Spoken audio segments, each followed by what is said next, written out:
I would like to thank the organizers for the opportunity to give this talk here.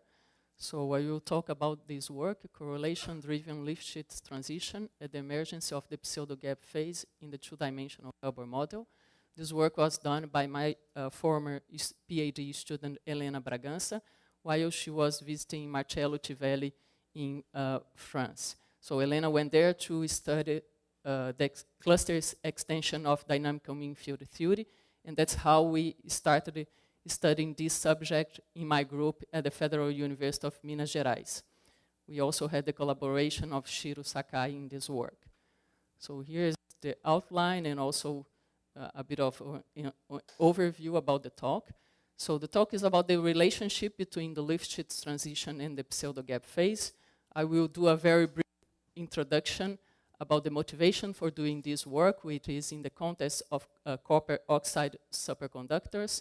I will define the Hubbard model and the cluster dynamical mean field theory that we use to treat this model. I will present to you the phase diagram of the two-dimensional Hubbard model in two cases. At heavy filling, we find two solutions, a metallic phase and a pseudogap phase, which is metal stable. That is, it has a bit larger energy than the metallic phase. So we have a metal insulator mode transition in 2D. Then we turn on the doping, and when we have a strong interaction, this pseudogap phase becomes stable, and it ends at a doping that coincides with the doping at which the Fermi surface changes from holy-like to electron-like. Okay, so the context of the work is the cuprate superconductors.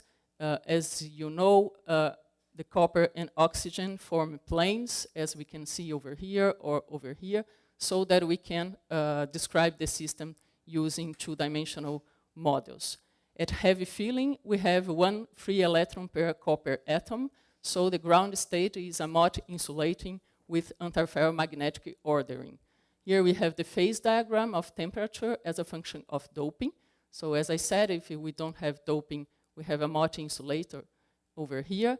If we start doping, we can have this superconducting phase, which is not well understood, but there's another phase which we focus on this work, which is this pseudogap phase, which is also not well understood in the literature. So this phase, the pseudogap phase, is the phase where we have a suppression of spectral weight and opening of a gap only in some regions of the Brillouin zone. So here we have the K space, ky as a function of kx. We have this nodal region, and also we can define this antinodal region close to 0 pi or pi 0. If we look at results given by ARPS, angle resolved photoemission spectroscopy, so here's one example. So it's intensity as a function of energy in different regions of the Brillouin zone. So in the nodal region, we see that we have a peak close to the Fermi level, but in the antinodal region, we see this suppression of spectral weighting, meaning that we have a pseudogap phase in this case. Okay, to describe this problem, we use the Hubbard model in 2 dimensions. So this first term gives the kinetic energy. An electron can hop from site J to I, or from site I to J. We consider both first neighbor hopping, which is given by T, and second neighbor hopping, which is given by T prime. We have interaction when we have 2 electrons in the same site, so we pay an energy equal to U when we have double occupants of that site. And we also have the chemical potential since we are changing the doping. So in this work, we focus on the normal state, that is the non-superconducting phase. We solve it in 2 dimensions. And I will show you the results for the phase diagram in 2 cases. At heavy filling as a function of T prime and interaction, and then I fix T prime equal to minus 0.1 and change the doping, and I'll show you the phase diagram as a function of doping and the interaction. To solve this model, the Hubbard model, we use the cluster extension of dynamical mean field theory. So the Hamiltonian is a lattice problem. We have interaction in all the sites. This is difficult to solve. We can then map this lattice problem into a cluster of sites. The cluster of sites, these sites are connected to non-interacting bath, so the problem is easier to solve, and we have a self-consistent calculation to perform. In this work, we use exact diagonalization to solve the cluster impurity problem. Okay, first let's look at the case at heavy filling. So 2D is in between 1D and 3D. In 1D, we know that for any value of interaction U, the phase is insulating. So we don't have a Mott transition in the case of 1D. In 3D, 3 dimensions, according to dynamical mean field theory, we have a critical value of UC, such that for values of U is smaller than these, we have a metallic phase, and values of U larger than this, we have an insulating phase. So we have a Mott transition in 3D, and this description is in accordance with experimental results. In 2D, we know that the ground state is an antiferromagnetic insulator, but we may ask what is the solution in the paramagnetic case, and the motivation for this is that there is an absence of magnetic ordering in frustrated systems. So the question I want to answer is there a Mott transition, a metal insulator transition, in the paramagnetic 2D Hubbard model? If we look at the literature, the results are contradictory. For example, in some of the works, there is a metallic phase, they find a metallic phase, and thus there is a Mott transition in 2D. So this is an example of temperature as a function of U. For small values of U, the solution is a fermi-liquid metal, and for larger values of U, it's an insulator. But find a gap even for very small values of U. So this is the gap as a function of U taken from this reference over here, even if for very small values of U, we have a gap. So we would Mott transition in this case.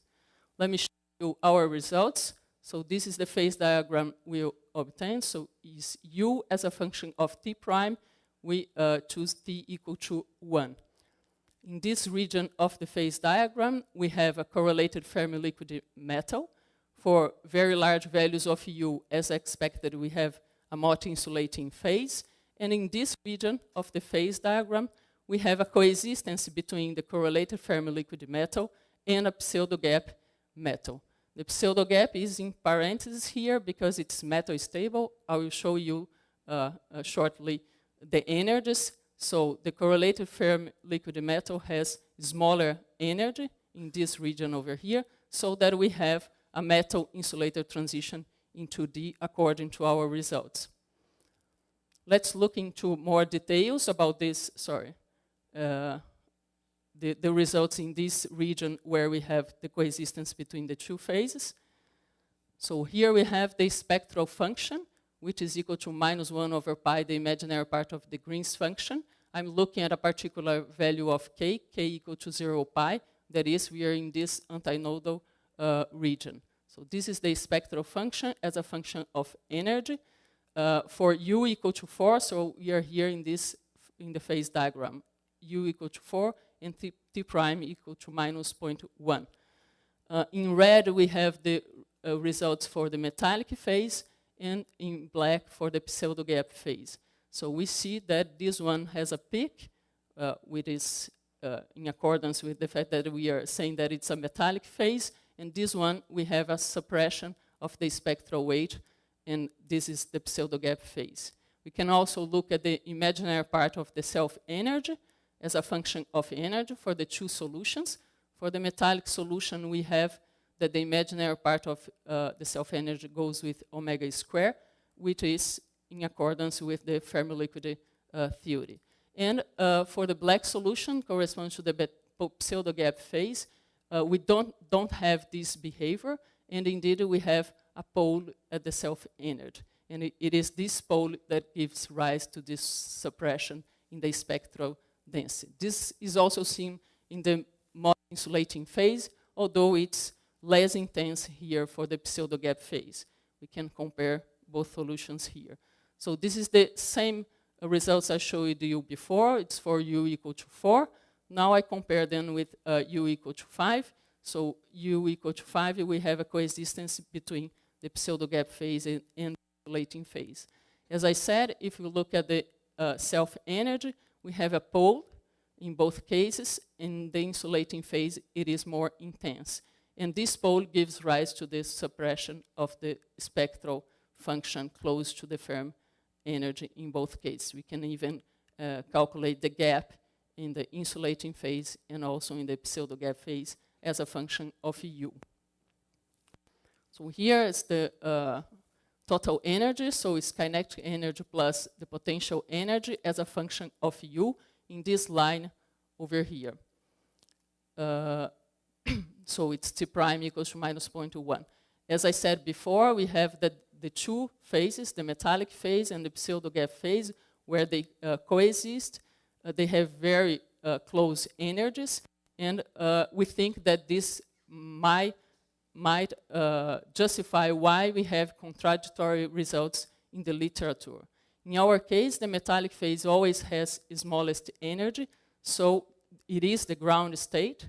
And then, according to our results, we do have a Mott transition in 2D. Okay, this was at have feeling. Let us now look at the doped case. So, in the doped case, we have these recent results where they find that the doping P star at which the pseudogap ends coincides with the doping at which the firm surface changes from hole-like to electron-like. So let me define precisely what this P star is and then the change in the firm surface. So here's the phase diagram, temperature as a function of doping. And we see that the pseudogap is over here, and it ends at this dashed line, which gives T star. If we extrapolate T star to 0 temperature, then we can define this P star, which is the doping at which the pseudogap ends. About the firm surface, we know that the firm surface separates empty states from occupied states, and we can find them by looking at the poles of the one-particle Green's function. So if you will write the Green's function like in this expression, this is the renormalized energy, and we can find the firm surface by imposing that the renormalized energy at the firm level is equal to 0. So the question now is, what is the topology of the firm surface, that is the sign of this quantity here, at the antinodal region, that is for k equal to 0 pi or pi 0. So in the non-interacting case, at heavy filling, we know that the firm surface looks like this, that is the renormalized energy at 0 pi or pi 0 is equal to 0. If we turn on interaction or doping, then we can have two cases. The renormalized energy can be larger than 0, and the firm surface looks like this, which we say it's an electron-like firm surface. The other case is when the renormalized energy is smaller than 0, then the firm surface looks like this, and we have a hole-like firm surface. If we change the doping, we can have the transition from one case to the other, and then we can define the doping at which the transition happens as PLT, for Lifshitz transition, or PFS, because there is a change in the firm surface. Okay, here are the experimental results of P star, which is the doping at where the pseudogap ends, and PFS, where the firm surface changes from hole-like to electron-like.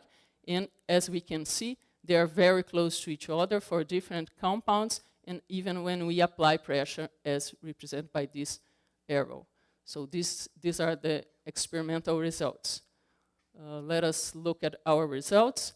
So before I showed you this phase diagram of u as a function of T prime, now I fix T prime equals to minus 0.1 and add doping. This was at have filling. Now we have u as a function of doping. For again, a coexistence between the correlated Fermi metal and the pseudogap metal, but here the correlated Fermi metal has smallest energy. If we increase u, then the pseudogap phase becomes stable, becomes the state with smallest energy. And then if we increase the doping, we can see a transition from the pseudogap phase again to the correlated Fermi metal. So we can identify in our phase diagram the quantity P star, which is the doping at which the pseudogap ends. We can also identify the doping at which there's a change in the Fermi surface. This is given by this red curve. So here for small values of U, the Fermi surface changes from wholly-like to electron-like within the correlated Fermi metal. But here for larger values of U, both transitions happen together. So we go from a pseudogap phase with a wholly-like Fermi surface to a correlated Fermi metal with electron Fermi surface.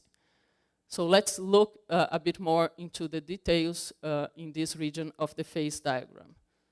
So for example, we can look at the spectral function at the Fermi level. This is given by the colors here in the Brillouin zone. So we have chi y as a function of kx. And we can see that there is a suppression of spectral weight in the antinodal regions when we are in this region of the phase diagram. This can be compared with the experiments results from ARPS on this compound. In this region here, when we increase, so we are all the time with large values of U equal to 7. Here is for small doping, here is for large doping. And in this case, we don't have anymore this suppression of spectral weight at the antinodal regions. We can also calculate the Fermi surface by looking at the renormalized energy, as I said before. So here we have that the Fermi surface is whole-like, as we can see over here. And in this region, when we increase doping, we have that the Fermi surface is electron-like. This is indeed, our results are in agreement with the experiments. So if we look at this region of larger U, we have a coincidence between P star and PLT, and that's in accordance with these experimental results. This result was also obtained by another group, the group of Antoine George. So they calculate at finite temperature, they get this phase diagram of temperature as a function of doping. For different values of T prime, the black symbols represent T star. So the pseudogap is seen over here in this region. And the blue symbols represent the transition from a whole-like Fermi surface to an electron-like Fermi surface. In these two cases, T prime equal to 0 and T prime equal to minus 0.1, they find that P star coincides with the doping at which the Lifshitz transition happens in accordance with our results, which are for T prime equal to minus 0.1. And in this case, they find that P star is smaller than PLT. This is for T prime equal to minus 0.2. So to conclude, I showed you results for the two-dimensional Hubbard model that we obtained by using the cluster dynamical mean field theory. I showed you two phase diagrams, one at half filling, which is over here again. So it's U as a function of T prime. In this region of the phase diagram, we have a coexistence between a correlated Fermi metal and a pseudogap metal. The pseudogap is metastable, so it has a bit larger energy than this one. So this one, the correlated Fermi metal, is the ground state, and then we have a metal insulated transition into D according to our results. And then we fixed the T prime equals to minus 0.1 and changed the doping. So here's the phase diagram as U interaction as a function of doping. In this region, which is relevant for cuprates, we see that P star, which is the doping at which the pseudogap phase ends, coincides with PLT, which is the doping at which the Fermi surface changes from wholly-like to electron-like. And this is in accordance with recent experiments. If you want to know more details about the work, I invite you to check the published work. Thank you for your attention.